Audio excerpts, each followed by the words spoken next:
up, my THP family? You are in for a treat today on today's episode of Real Raw Conversations, where we really do provide a safe place to talk about hard things, y'all.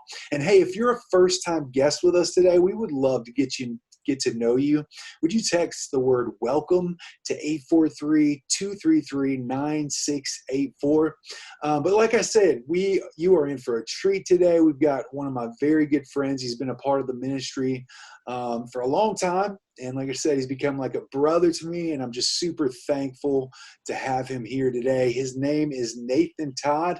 Nathan, tell us a little bit about yourself. Yeah, Chad, first, thanks for having me back on Real Raw Conversations.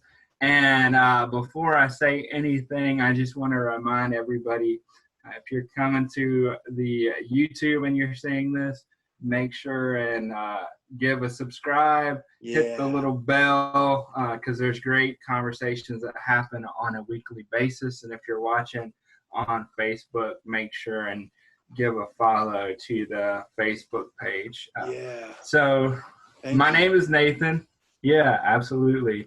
And I am the loneliness coach, and I'm super excited for today's conversation because we're talking about something that is rarely talked about in the public eye, and that's the label of disability, what it looks like to live with a disability, and even how I see that there are similarities when living with a disability and the addiction community. And so I'm just super, super excited to dive in because there's a lot more in common than you probably realize. And I think the best way to bring awareness and make changes through conversations. So why is this topic important to me? When I was born 8 weeks premature, and it wasn't until I was 2 years old that I was actually diagnosed with a disability called cerebral palsy. And for those of you who don't know what that is to break it down even further than what people usually do, it's actually a traumatic brain injury. So I had a brain bleed when I was born, and that has impacted a lot of my functions as far as neuromuscular functions, like being able to hold things, being able to walk, anything like that. That's how it's impacted me. And so I'm super passionate about helping people peel back labels, whether they're disability or some other label, because I know that usually those labels are the thing that's holding you back from the connection that you really want in life. So I'm excited. Yeah, I'm so excited you're here and so thankful for all the great work you're doing. Tell us a little bit about some of the stuff you're creating in the world. What are you doing? And would love to hear that. Yeah, so in July, it was the anniversary of the Americans with Disabilities Act. It turned 30. So It was right up my alley. And a lot of the things that are going on in the world right now, I think people don't realize even right now the big impact that they're having on a lot of communities. I think it's very interesting that this is going on in 2020, because we talk about 2020 with vision, and we want to have the perfect vision. And I think that all the stuff that is happening is actually creating that. It might not be what we like to see, but I think that we are getting a very clear vision of humanity and what we're capable of on a lot of different sides. And so I remember back when the George Floyd stuff just happened and everybody was talking about what's our responsibility for the conversation. And I was on a call with a mutual friend that we share, and it was a bunch of white middle-aged dudes on the call talking about racism. And a lot of the story that was shared was, what do I have to say? Like, I don't have a voice in this. And I was sitting there feeling the exact opposite. I was like, I may be white, yeah, I may be male, yes, but this one label changes a lot of the privilege that comes along with those two labels themselves. And it really created a space for me to say, I do have a platform, and there are many people that don't have the opportunity to have their voice heard. Yeah. And I can start to bring some of that to light. So I created a summit that was all about peeling back the label of disability. And I think that conversations like these have to be ones that you don't just talk to the people that are dealing with the particular issue. Because if you sit and you talk to addicts about addiction, what good does that do? They know the problems, they know what they're dealing with, and you have to create it on a wider scale to make the changes. Like, you have to be able to relate things to other people that you want to hear the message, because sometimes you're not going to be the person that has the seat at the table. But if I know somebody that's sitting at the table and I've got a good relationship with them and they have an understanding of what's impacting me, then I have some seat at the table. Yeah, yeah. And so, Nathan, you are the loneliness eradicator. Tell us a little bit about that, man. Yeah, I never thought that I would be doing anything like that. Let's start there. It's so cool, though. I remember the first conversation I had about the topic of loneliness, and I was working with the coach, and he was like, I was talking a lot about disability, and he said, well, is that where you're going to be able to like sustain a living doing that? And it's like, right now I would say no, because my passion is talking to young kids with disabilities and showing them a future. So that means connecting with the parents. But he asked me, what's something that a lot of the people deal with, a problem that they deal with? And when he asked that question, I immediately said loneliness. And I said, it's because a lot of times, and I think this is a lot of humans, not just people that are in my group, but we talk a lot on surface level stuff, and we go through routines. But I wrote a piece called Loneliness, the Burden We All Carry. And I think it's a burden we carry because when we experience it, we don't want to talk about it because we say, I don't want to burden my friend with my problems. Right. And think about how prevalent that probably is for the community of people who are dealing with addiction. Seriously. So what is it like for you to live with a disability? Would love to hear you speak into that. Yeah. One of the biggest blessings for me personally is the fact that I was born with mine. So Wow. Yeah. I don't know any other way. I have no other perspective than this is my life. This is my everyday, what I get to navigate. Yeah. But here's what I will say. I think we go through the same issues as everyone else. We deal with. I I can only imagine the actual trauma that I dealt with when I was Yeah. actually being born, Mm-hmm. because I spent weeks in the hospital uh, on machines, plugged up, and things Mm. like that.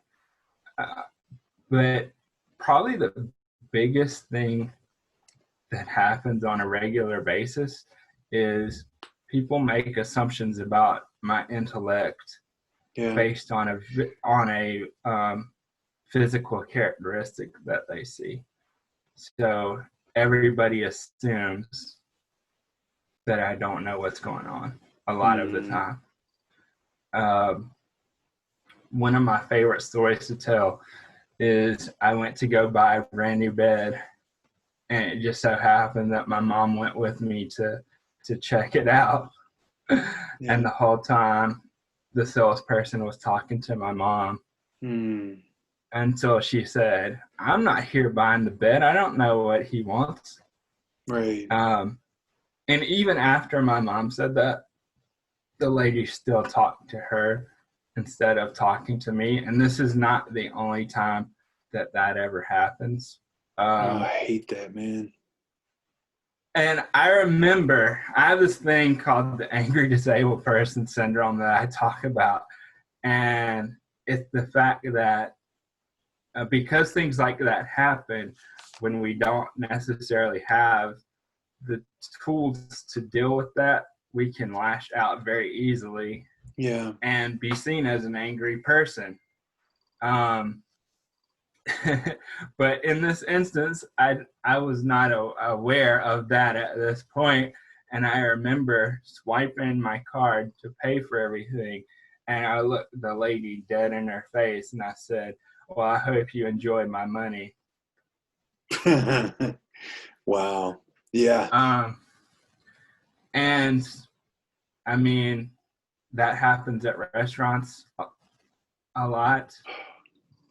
And why do you Um, think that is? Do you think it's because of people's ignorance to the fact that you're a very intelligent human being? yeah, it's all based on the fact. And here's the funny thing, right? I don't think for the most part people do it on purpose. I think that we all have to make quick judgments, Yeah. because that's how we survive as human beings. Yeah. But the problem is, as humans, we're scared of the unknown, Yeah. Yeah. and we're scared to look stupid. We're Hmm. scared to look like we don't know an answer. Yeah. Um, and so what happens? People stare. Instead of having conversations, people stare. Yeah. Um, the most common questions that I get when starting conversations are, "Hey, oh, what happened to you? Hey, Mm. what's wrong with you?" Um, those are typical questions Yeah. that I get. Uh, Wow. So there are definitely some really huge misconceptions. The misconception that your disability maybe would cause you to not be able to hold a conversation. What are some other really common misconceptions that we can dispel these myths today? Yeah, so here's one that I don't think, and it's kind of weird that we're talking about on this platform, but I think that it's real, and I think that it impacts people in a way that a lot of people don't take into Yeah. account. And so, as human beings, we want to connect, and Yeah. connection is a signal like hunger and thirst, and we want to have relationships. And like I think I said earlier that I'm a relationship coach that doesn't focus on the romantic aspect of Right. things. But one of the things that I think is a story that's being told about the disability narrative is that we are not attractive partners to have. Oh, it's ridiculous. And that's on many different levels.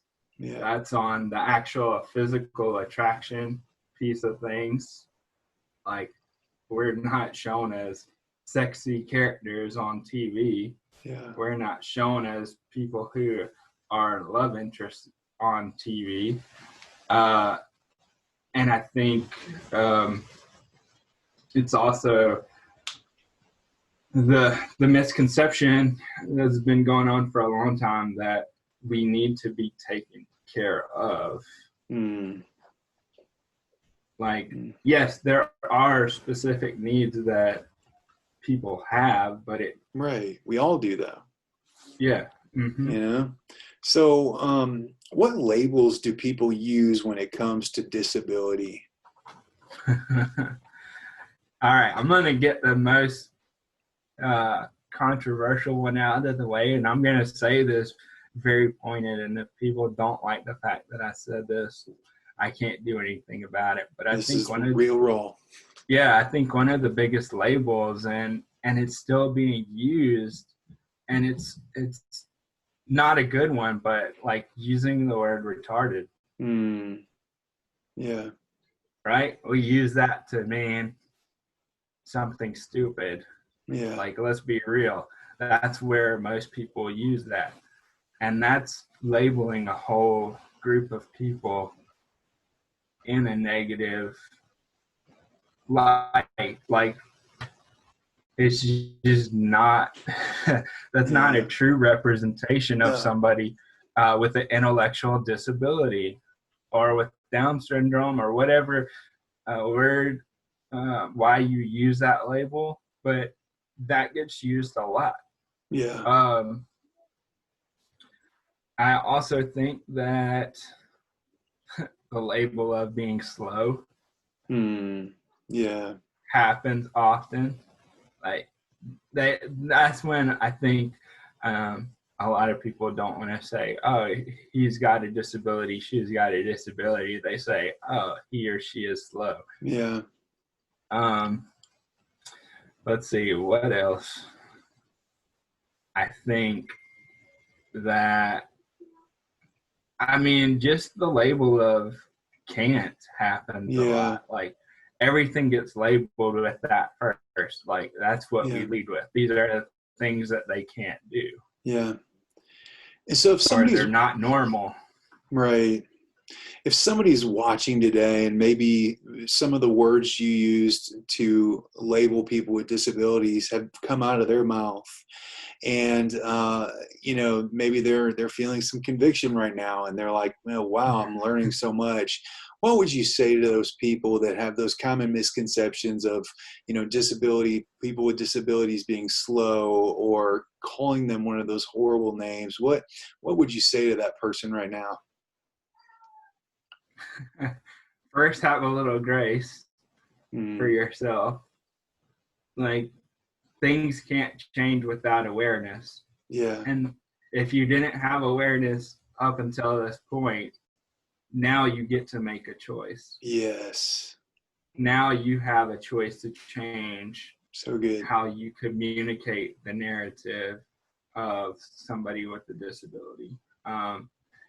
And I think that for anybody who uses those terms, because we use labels for all kind of things. Yeah. The most important label of anybody is their name. Yes.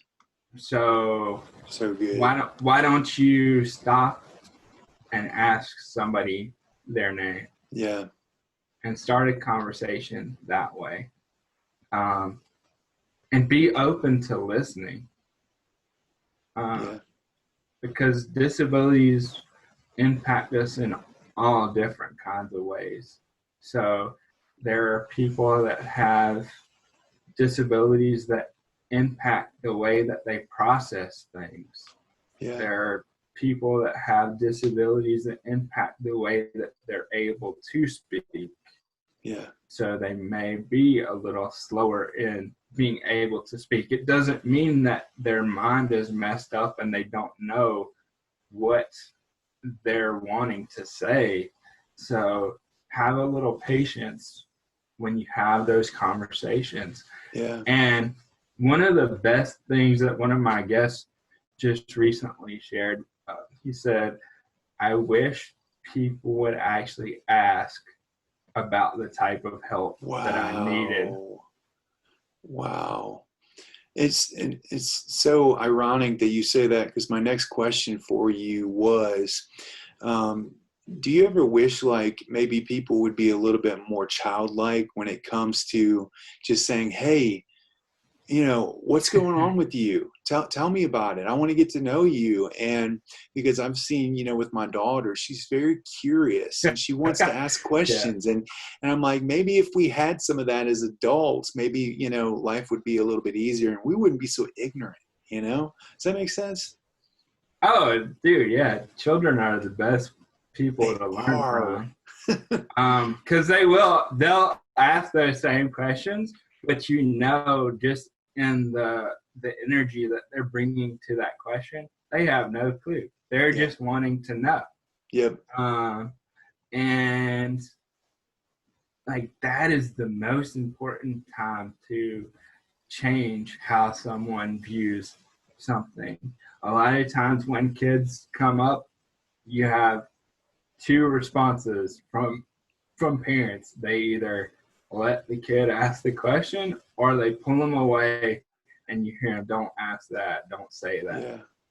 And you, by saying don't say that and don't ask that, you're perpetuating the stereotype of what they're going to believe disability is. And to kind of piggyback off of the asking how somebody can help, like one of the most challenging things that happens for me on a regular basis, at least when I was out in public more before COVID, right? Was we're all taught to hold doors open for people. Yeah. Right? Like that's just the polite thing to do. But oftentimes, if you hold the door open for me, you're actually creating more of a problem for me. Because usually people stand on the inside of a doorway, and I use doorways for leverage. Right. And so when you're standing there, you actually eliminated space for me to navigate through the doorway, and it makes me extremely nervous. Yeah. Because, I mean, I can fall super easily. And it just is like one of those things like, oh man, am I going to make it through the door? Yeah. And the guy who I was talking to on my show, he was talking about how he uses a wheelchair and has a spinal cord injury. And he was talking about how he's got a whole process that he goes through to be able to get through a doorway. And sometimes by people holding the door open, being nice, it messes up that process. And as he said, he can be coming in hot and just both of you get wiped out. Yeah.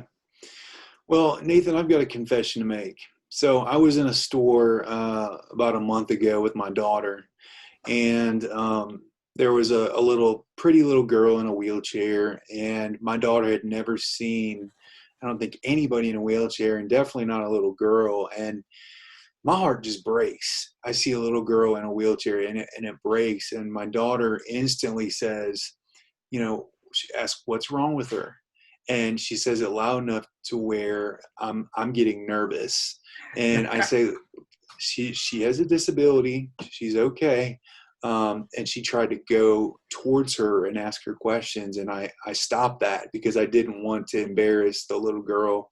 What could I have done in that situation to maybe not perpetuate the idea that people with disabilities need to, we need to stay away from them? I almost feel like that's what I did now is I created this like stigma that, she needs to stay away from people because, we feel bad for them. And I don't think that was right. What could I have done in that situation to do a better job at parenting and just being a better human? Yeah, so I think ultimately, knowing you're not alone, you're not the first person to do that, first and foremost. And then I would ask you the question of, if the kid didn't have a disability, would you have let her go up and talk? I would have. So then I think that's what you get to the next time moving forward. Yeah. Realize that at the end of the day, that's just a little girl who happens to use a wheelchair to move around. That's so good, Nathan. So good. I'm really learning a lot right now, and I appreciate it, man, because as a parent, you definitely want to raise your kids in a world where they love everyone, they accept everyone, and I just want to be really, really careful about that. I don't know if you've seen recently the girl that's got, I guess she's got some disability, but the parents were showing their kids pictures of their supposed teacher and laughing at people. And, I just agreed so much with the fact that what you're teaching your kids to do is, first of all, probably make fun of people and be scared of people that don't look like you. And it really does start in the home. And so, man, I know as a parent, I feel like that kind of goes hand in hand with just got to love people, man. But that's a hard territory to navigate, though. And so I'm glad that you gave me that piece of info. Just next time, let her go, let her ask questions, let her learn. Yeah, if the little girl doesn't want to answer, she'll just be like any other kid. So good, Nathan. I'll tell you. So back in the day when we were both little kids, like the department stores had had the little play areas for the kids. Yeah. And I remember one time, my brother's like 3 years younger than me. But we were in there playing in one of those play areas, and this kid came up and he started making fun of me and bullying me when we were little. But it's so funny because here's my little brother. He sees it happen. He starts chases this kid around the store, like all of JCPenney's or wherever. And then my dad has to go try to go wrangle my brother. But man, I think the reason I say that story is kids are just kids, and kids are gonna do that just naturally. I think we do some of that because I think it also helps us kind of figure out boundaries for ourselves. But I mean, you just see it so often that kids don't see all the things that adults see, and it's because up until a certain point that's not important for living life, and at some point we've made these made up contracts with ourselves that we must be certain things in order to be a human being. And then that's when people with disabilities, I would probably say that's when addicts, we get lumped into, okay, this is what this person is worth, this is how they bring value. And to kind of bring it into like the ministry message and the Hope Project, I remember going to a small group one time, And dude, you'll have to tell me like the verse and everything, but there's a story about the guy that gets lowered through the roof. Yes. Right? So his friends go and they take him to see Jesus. But I have a different view of what that story means. Yeah. And so my perspective on that story is, what if that guy has that disability for the very reason of, if he didn't have it, then his friends would never see Jesus. Wow. Wow. That's really deep, Nathan. Yeah. I've never thought about it like that, but whew, that's good. Because he uses the quote broken Yeah. to show what true humanity is supposed to be. And Yeah. I think that that's something that a lot of people can miss when you have one perspective of what something represents. Yeah. Like, disability has taught me how to be resilient.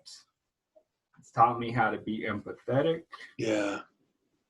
It's taught me how to navigate when having low expectations put upon you. Yeah. And so, I mean, I think that can apply across the board to a lot of different labels for sure. Yeah. So good, man. So good. So many acts of kindness come from a good place, but may make assumptions about someone's ability to do certain things themselves. Where does an act of kindness cross that line, and how can we be more aware when building connections or during brief interactions with someone with a disability? Yeah, so I think that goes back to the door whole thing. idea of the door. Yep. And actually asking, how can I help you? Yeah. Not 'Cause assuming. even trying to help me get up if you see me fall over isn't always going to help. Right. Right. And we've learned to navigate in the best way possible for us. And sometimes those acts of kindness can really throw that off. Yeah. And we've just, I mean, it happens all the time. And that's one of the big things is like when you have friends that, I remember I did a workout video one time, and I posted it in a workout group, and I just got hammered because of it wasn't the right form and stuff. But there's nothing wrong with that.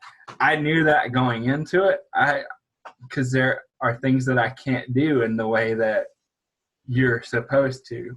Yeah. But the person said, why don't you tell them that you have cerebral palsy? I'm like, because I just don't have the energy to do that right now. And so I'm choosing not to.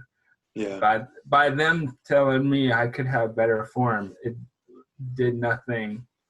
Yeah. Like, I'm like, okay. Thanks Wow. for telling me something that I know. Wow. But it all comes back to communication. Yeah. Like, and if there are people with disabilities that are watching this, I mean, we play a role in this too. And I think that we have to be open to having that communication and not just coming off of, I can't believe that you don't know. Yeah. They don't know because they haven't seen what you're bringing to the table. Yeah. So that's how good. can you know something that you've never had brought to your attention before? I'm not saying that we're treated fairly or whatever is right or wrong. I'm just saying that if we communicate in ways that people feel the anger and the hostility of how we've been treated for a long time, we're probably not going to get the result that Yeah. we actually want. Wow. Man, that's really good. It's really good. And I So think that applies to addiction too, right? Like, yeah, yeah. So, and if that's, you're showing up in anger, I yep, mean, people are going to be less likely to want to deal with you. exactly. And that kind of segues into my next and last question. What does disability and addiction have in common? Well, first and foremost, I think that a common label is unwanted Yeah. or needing to be fixed. Yep. And I think I have no science to back this up currently, but I feel confident in saying this just from my own perspective. I think that there's are lots of people with disabilities who probably deal with addiction. Yeah. Yep. Because I mean, if I wanted to, I could take pain medication all Right. day, every day. And like, if I sat back and I can tell you, if I have 2 beers, I eliminate all my pain. It Yeah. just ultimately goes away. And like, sometimes that's the only way people can navigate dealing with the actual pain, Yeah. especially when